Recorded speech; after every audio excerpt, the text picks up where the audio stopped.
Welcome back to our lesson, online classes. This is the first recording of the 4th week, and I want us to focus mainly on English beyond section C. I'll take you to fiction writing that will mark the lesson. So by the end of the lesson, I want you to be in a position to understand and explain what fiction writing is and what you can do to better your stories. That's when you're doing any fiction writing, then what you're supposed to come up with, or what you're supposed to employ in order to come up with an excellent piece of writing. So let's go straight into definition. We can define fiction writing just before the definition. This will give you an opportunity to come up with a creative and original ways of using language. You might find inspiration from your own experience or from your imagination. So there are two things that I want to highlight here before I go into giving a definition. So your experience about the world matters a lot to me, and also the imagination. So those are two things that you have to put out clearly. So let's look at what is fiction. Fiction is a writing that draws your imagination. So it might have some emotional truth or might be inspired by reality, but the writing text takes the reader somewhere else. So remember, the ultimate goal is to appeal to the reader. What kind of impact are you going to put on the reader? Remember, in our last lesson, I talked about the audience, the purpose, and the form. So you must know your audience. You must know what you want to achieve, which is the form, okay, which is the purpose, and finally, what is going to be the form of this piece of writing. So today, let's assume that you're doing fiction writing. So these are writing that employs use of your imagination, so that you inspire the reader, take them somewhere whereby they can feel, be entertained, whether they've been informed, provided you achieve the purpose of the question that you'll face in section C. Fiction tends to use language that is more descriptive and sometimes poetic, but not always. So in a broader context, fiction is divided into poetry, plays, novels, and short stories. But in our work, we'll definitely do stories, just short stories, which are not more than 450 words long. So you'll be working on short pieces of imaginative writing inspired by pictures. Why do I say pictures? You have to put that, you have to appeal to the senses of your reader, so that these particulars, they read your work, the image is being revealed in the back of their mind. So you must be right to ask to write about a time, or real or imagine, when you or someone you know had to do something.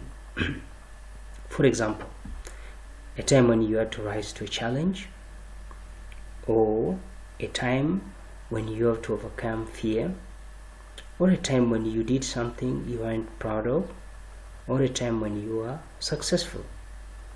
These are just but few examples that I've given here.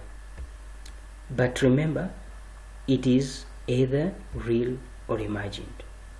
So this is what you'll get in section C, real or imagined. Okay, so what is it that I want you to get from this recording? One, I want you to make sure that when you're doing fiction writing, you have an engaging opening. So it is supposed to grab readers' attention and hook them into the story. You understand? So look at this opening. This opening, how it sets the tone and creates intrigue. So this is the Hunger Games by Susan Collins opens with. Let's just look at how it opens. It says that, when I wake up, the other side of the bed is cold. My finger stretch out, seeking Prim's warmth, but finding only the rough canvas cover of mattresses. She must have had bad dreams and climbed in with our mother. Of course she did. This is the day of reaping. Look at that. Look at how it grabs your attention. So we can say this is an effective opening that offers the thread for the readers to follow. You are supposed to offer that some kind of thread that somebody can hold into. If you can look at the key, so this is just to hook it up. So here, then you can follow as you go down into these ones. So that is what a story should be. So Collins tries to create intrigue by giving enough details to create a sense of place, but not so much that we learn everything at once. That is what a story is supposed to be. It's supposed to be keeping people at the edge of their seats in order for them to move forward and read more into your work. But if your opening isn't like that, then no one will enjoy your work. So here we want to find out more about the Prim. Who is she? Those are questions that are passing through your mind. Why does she have bad dreams? Or what also, we also want to know what the narrator means by the day of reaping. Okay? What was he going to reap anyway? Let me take you back again so that you can look at this opening once more. Say that, when I wake up, the other side of bed is cold. My fingers stretch out, seeking Prim's warmth, but finding only the rough canvas or the mattress. She must have had bad dreams and climbed with our mother. Of course she did. This is the day of reaping. Look at that kind of opening.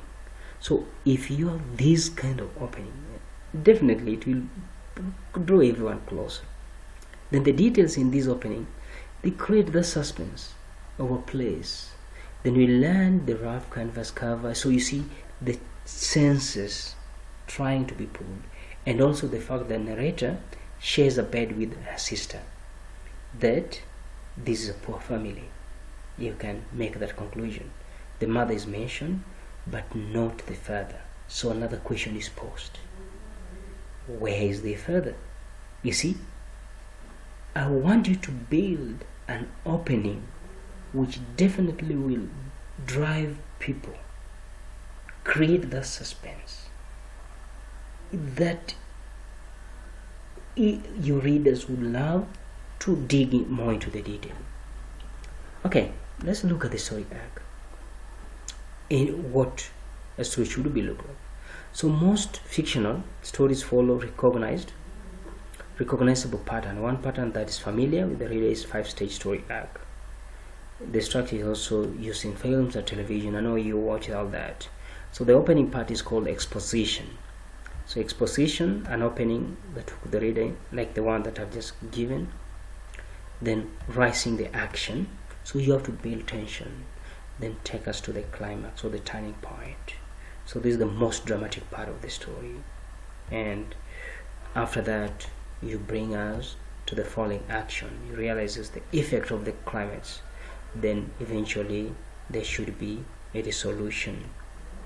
Okay, in other cases, some writers are very, very good. They can create suspense. Okay, they can end in suspense. So there are those who can bring a story to end in suspense. So those ones are also other. Okay, now let's move to the next thing. So think back about the last book you read. Where were the 5? Yes, I know you read a lot. I want to give an example here. I want to use, there's a story that I read about Cinderella. So the exposition here, this, just look at it here. I want you to look at this. So in my exposition here, then I take you to rising action, then the climax falling rising action, climax falling action, then there's a resolution here. I've used some pictures there, but there's a reason why I've used them. At the exposition stage, Cinderella's mother died, and the stepmother moves in with their 2 daughters. So that's why you can see that something like a graveyard stuff here I put there. So then the ugly sisters make Cinderella to do house chores and don't invite her to the ball. With a little help from a fairy godmother, she makes it to the palace ball and dances with the prince. So she eventually goes to the party, and the prince finds Cinderella's glass sleeping and travels the country to find her. Then the resolution, despite the effort of the ugly sisters, the prince finds Cinderella, they get married and live happily after. So you see, this is a story that has a resolution, but you can leave it at a point whereby they are not yet married. There's no clear conclusion about that. So make sure that next time you read a story or watch a film or a TV program, as we do most of the time, make sure that you note how the story structure goes, what hooks you into the start, what obstacle the main characters face, is there a dramatic turning point of the story, and is the story convenient, is it the story maybe coming to an end.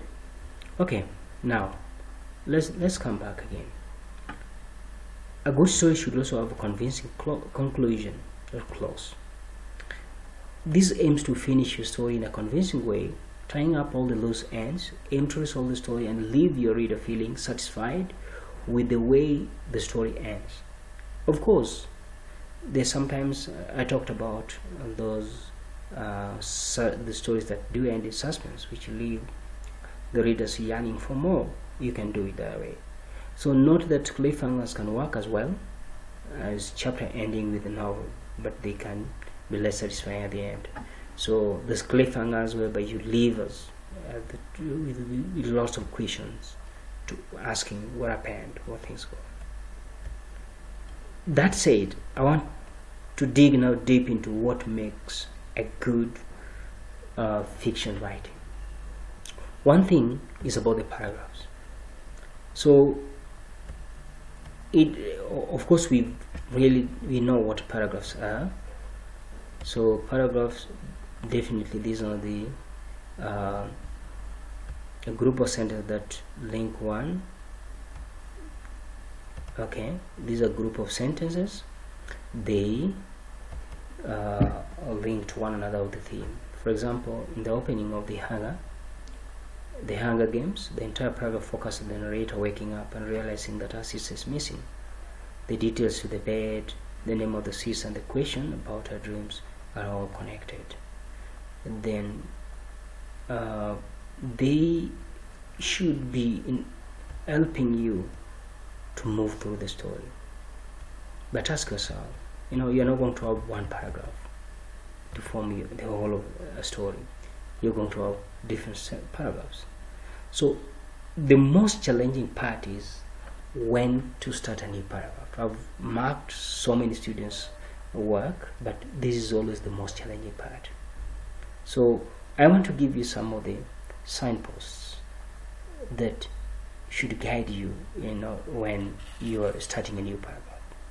So they are just paragraphs like signposts for your readers. So when a new paragraph, you need to move when there's a change of time, place, topic, or a person. So there's an acronym here, tip-top, which is time, okay, place, okay. So to start a new paragraph, when you move to a new time in the narrative, your paragraph begins with later, in the evening, in the afternoon, etc. So look at those indicators and how you bring them. When you move to a different location or place in the story, or when you go to the different topic, okay, tip top, or use a new person when you want to focus on a different character or a dialogue. So that is what you should do. So here, just look at this little the time, the place, the person, and maybe a topic that you're bringing up. Maybe you are asking yourself, how can I use paragraphs to create dramatic effects in my writing? So paragraph can also be used to highlight tense and significant moments within writing. For example, a short one sentence paragraph is likely to attention or highlight a turning point in a narrative. Okay, so remember that they can also be used for effect. Another thing that matters a lot in fiction writing is the language. That's the second thing I'm going to focus on today.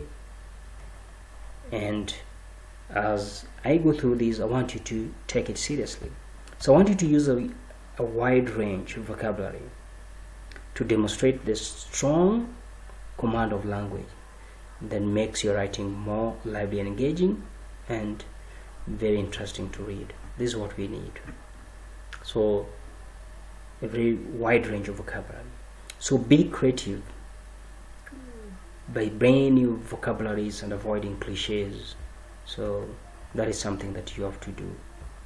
So keep a list of new words that new words that you encounter and use them in your writing. So whenever you come across new words, it's better that you keep them.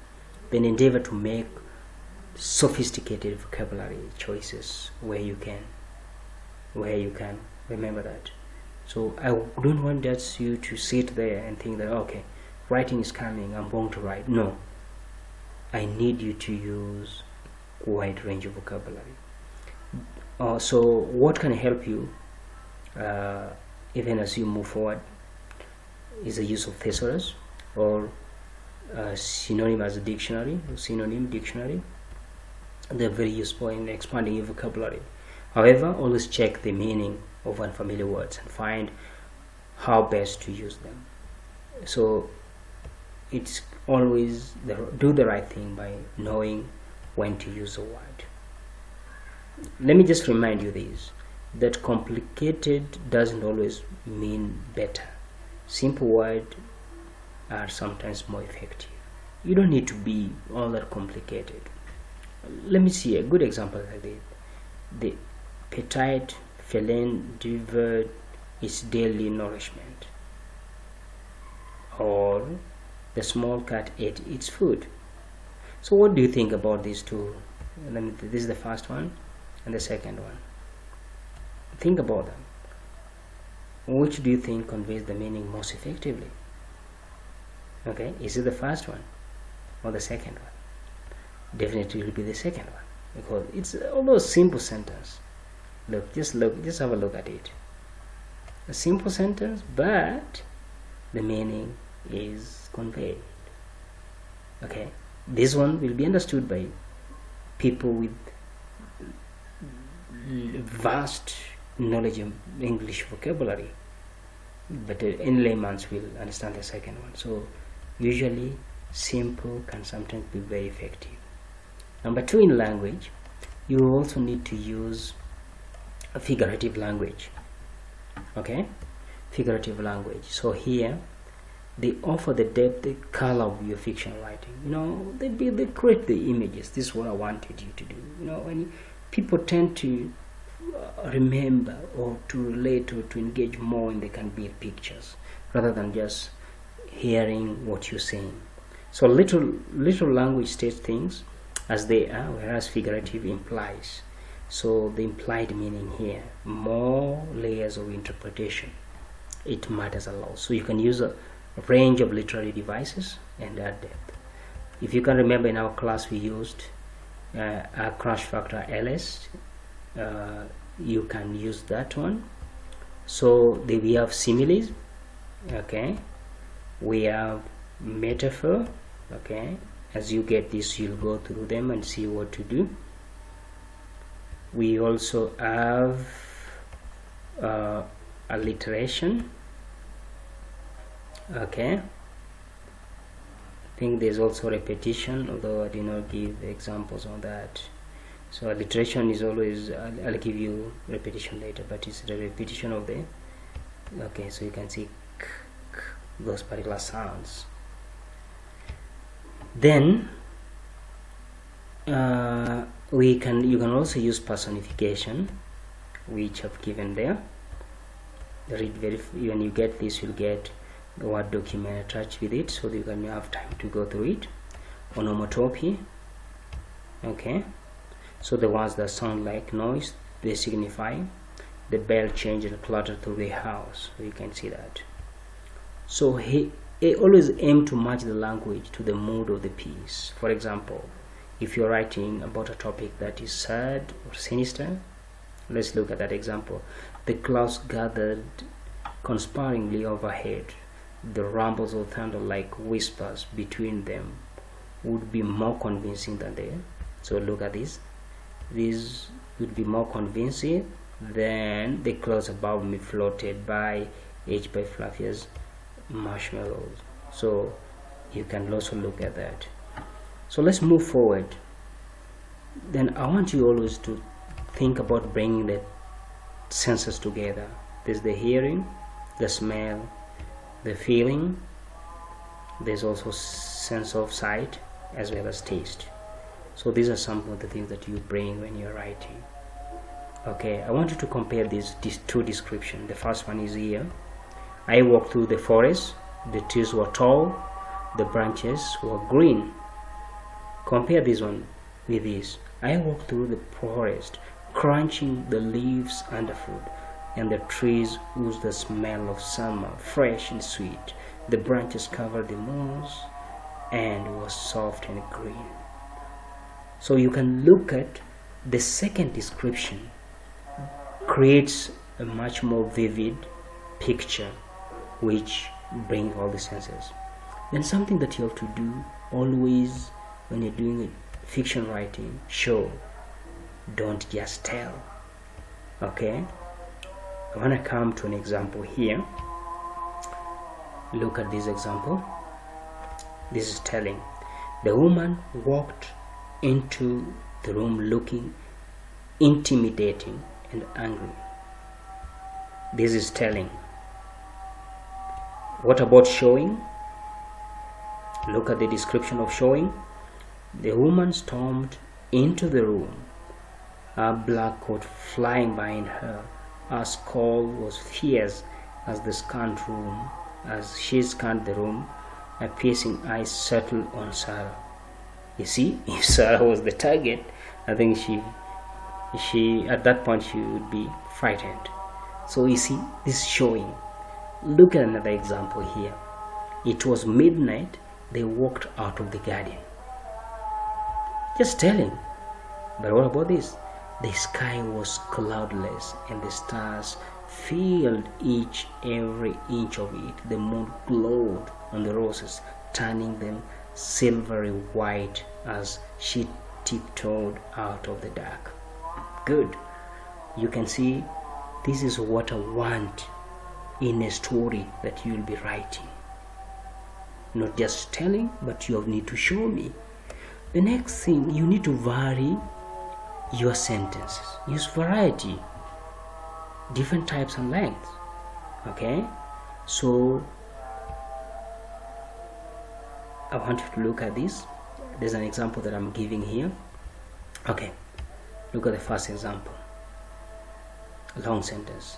He looked out of the window, noticing the girl who at that point was walking towards the heavy door to the library. Look at the second one. This is now longer, shorter sentence, but more or less the same. He looked out of the window. He noticed the girl. He was walking towards the library door. Now, they create completely two different scenes, right? So this first one try to build that tension, what's happening, and the other one keeps you reading and reading. Okay, so look at, start your sentence with one, a verb. You can start with simile, you can start with a preposition. There, the examples that I've given there. So you're varying the start of the sentences. Okay, you can even start with the adverb. Okay, cautiously he moved away from the lion. Even connective, despite the sunshine, Mr. Tucker was wearing heavy coat. Okay, so now look at this piece here. This piece lacks variety. I woke up, the sun was beaming through the window and warmed my face. I turned towards it, closing my eyes to enjoy the moment. I stayed there for a moment and then got out of bed. I paddled across the window. I opened it to hear the birds outside. To hear the birds outside. It looked like it was going to be a good day. So this one starts with I. So there's no varying how the sentences start. Now looked. I want you to look at a changed version of that, but now using totally different openings. I opened my eyes to the warmth of the sun that was beaming through the window. Turning towards it, I closed my eyes. Moments later, I got out of bed and paddled across the window. I opened it and heard birds outside. I knew it was going to be a good day. So in order to achieve all those, what you need is planning and proofreading. So you also have to plan, prepare. What are you going to write? So planning to write is an important part of fiction writing process. So many professionals always would love to give the first draft and they will later edit several times, but you know in the examination you won't have that time. So what you need, just have you can use a fish diagram or a web, then just create something, create a mind map and bullet points on what you want to use, or even flow charts. So this is, or a table. So this is the best way you can do it. Just plan. Okay, I'm not saying that as you write, new ideas can come and you can leave others out. So to include a plan is an outline of your ideas. You could use 5-story arc if you want to, but remember the figurative language, the sentence structure, and the tip-top paragraph. That is time, okay, place, okay, then topic and person. So when you're moving to different paragraphs, then once you've written, it's better to go over your work. This is what we call proofreading. So when you've completed a piece of writing, it's good to read over what you've created. You read once for science and making sure that the sentences flow and that the paragraphs are in the right place. If you're writing by hand and realize you missed a paragraph, okay, you can insert this symbol here. Okay, so this symbol to indicate where you want new paragraphs to start. So you can do that. I think I've done this several times in class and you know that. So read a second time, you check for spelling, sorry, as well as the punctuation there. So if you want to do it, then all the errors are supposed to be done away with. There's a sample question here which I want us to write, just an attempt. So write about a time when you and someone you know was surprised. Okay, there are 3 attempts here. There's the first attempt, then there's the feedback of that, then there's the second attempt and what needs to be improved. Okay, then there's the third attempt, which I want us to read together, attempt 3. When you get this particular video, I want you to go to the attached Word document. Then you'll be having time, you'll have lots of time to go through that. But I want to go to the third attempt just to look at how this goes. The wind howled like a banshee, turning the rain into a salvo of bullets.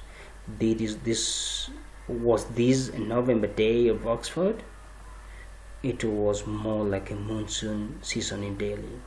The roads were covered in puddles of the size of small cakes. Walking along, seemingly unaware of it all, was a schoolboy, whistling as he strolled along. Once in his pocket, he was casually making this way home from school. To say he was in a bit of a dream was an understatement. He'd been let out early because of the bad weather, and although he didn't much like either wind or rain, he was in his new parka, and the best of all, he was thrilled to the core at being let out of school early. That was why he was whistling. To him, it was a summer's day. That was when it happened. A car came out of nowhere and drove right through the puddle that was doing a very good impression of a miniature lake.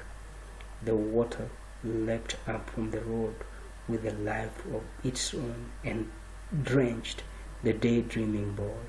He was jolted out of his reverie and stood there dazed and drenched.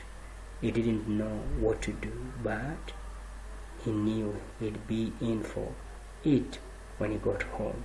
His brand new parka had turned from green to a kind of dirty khaki brown. This wasn't going to be fun. The parka had been a very expensive present from Mom and Dad. You see? So this particular story is absorbing and convincing and maintains the consistent view. You look at the tone. The boy is happy being let out a little bit earlier in school because of the weather, but now the car came out of nowhere and splashed all these. Look at the description. I want you to look at the punctuation throughout the text, and you can see, and the spelling is all accurate, and the choice of word. So you ought to be ambitious and sophisticated in terms of which particular words you use. Then the description should also be very impressive, making the readers to picture out. So with that done, I want us to look at the quiz here. Okay, so I'll read the quiz, then pause for a minute, then give you the answer. Number 1, what should bookend your writing process?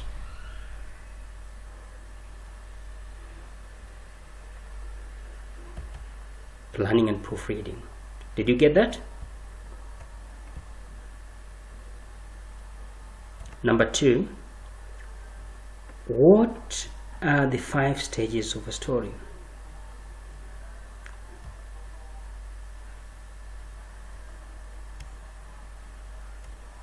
Okay,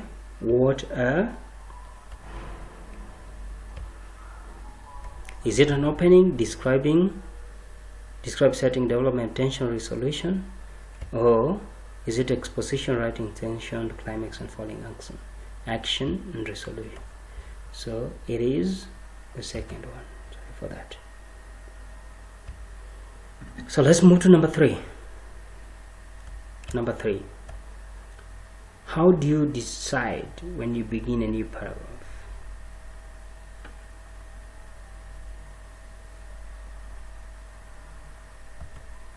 When you are changing time, place, or topic. Good?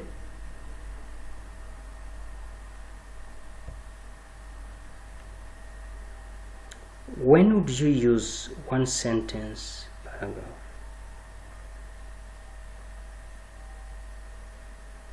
The correct answer is to create tension and highlight the moment of importance.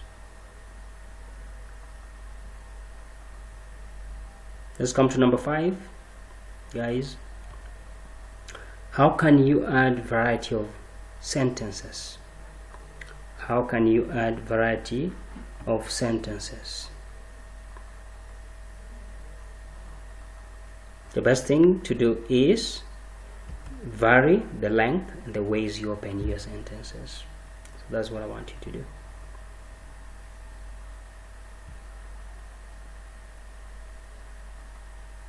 Okay, number 6.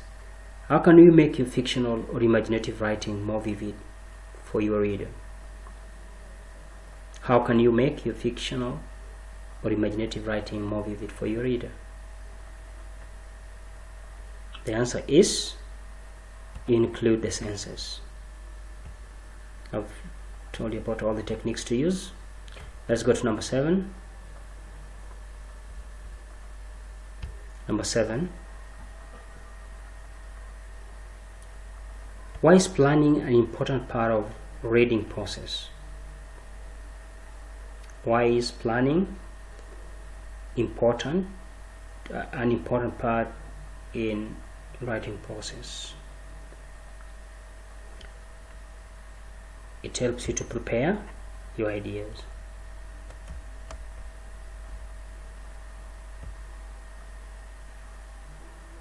Let's go to number 8. What's the best way to make a plan? The best way to make a plan. The best way to make a plan. The correct answer is write your ideas down in a mind map, bullet points, or table and refer to them as you write. Number 9. Which of the following literary devices could you use in your writing? The correct answer is similes, metaphor, and alliteration. Last but not least, number 10. Why is proofreading helpful? Why is proofreading helpful? The correct answer is when you read back over your work, you notice opportunities to improve your writing. When you read back over your work, you notice the opportunity to improve your writing. So that marks the end of practice quiz. I want you to take further exercise, which you'll do at home. Try this at home. I want you to write a story, true or imagined, entitled The War. Okay, write between